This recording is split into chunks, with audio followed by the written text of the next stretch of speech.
So Michael KB put out an article stating re-signing Quentin Grimes has become the priority for the Sixers this offseason, as doing so could result in Gershon leaving in free agency. The thing is, he wrote in that article that the Sixers are eligible to give him a $14 million MLE contract, but if they did that, most likely you're not getting Grimes back, and it puts you above the first apron, so that's not going to happen. Realistically, if Yabu comes back, he's going to come back on the lesser MLE, whatever it's called, $5.7 million to be exact. So the question remains, is there a team out there who's willing to pay more than that for his services? Now, I think the new CBA makes that tricky, and I think it makes it more likely that the Sixers actually have a chance at him. Teams are going to be very, very cautious with their money. You saw that last free agency, like Gary Trent Jr. only got a vet minimum, Tyus Jones only got a vet minimum. Not saying those players are amazing, but if you look at their production, they're definitely worth more than that. I just think most Sixers fans are expecting a team to pay more than the Sixers can, and I also agree with the Sixers that Quentin Grimes should be the priority between the two.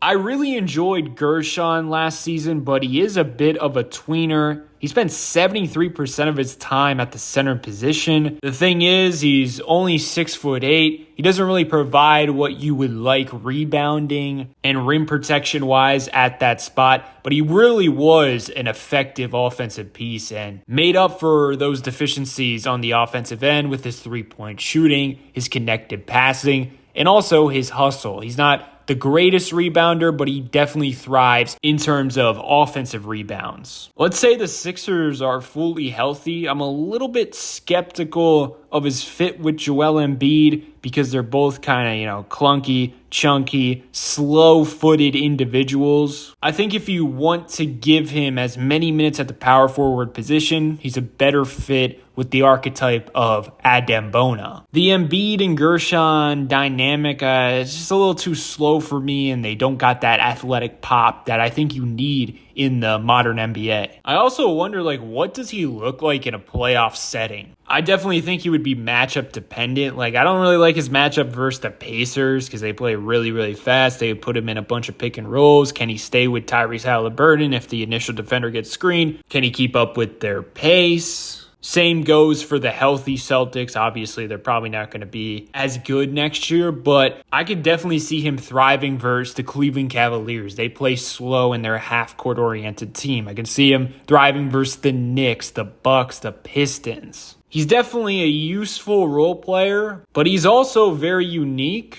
I mean, he's built like a football player. Point is, it's going to be interesting to see what contract he gets because I feel like over $10 million is a bit too much. I think he should be around the Kelly Oubre range, $7 million. Overall, just like the Sixers draft selection at number 3, his market feels very unpredictable. But one thing you cannot take away from him last season is he made the Sixers offense way better.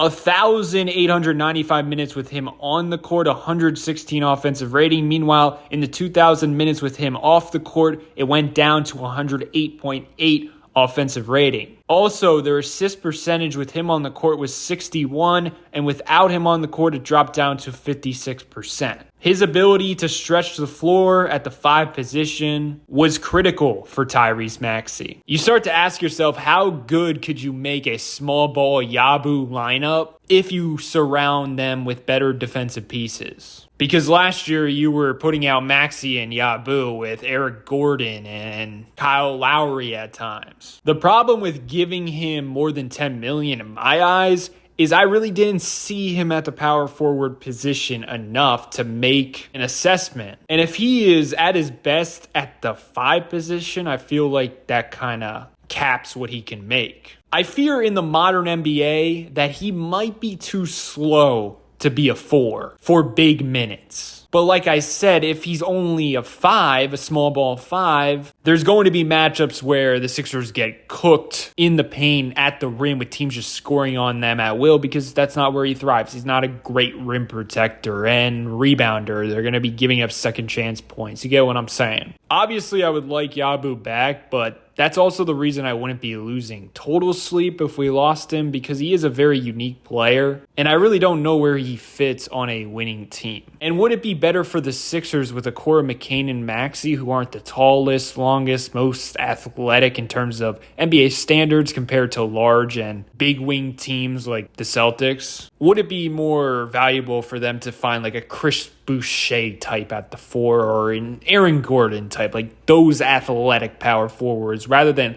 a Yabu who's like a freight train? Do you think the Sixers will retain Yabu in free agency? Let me know your thoughts below.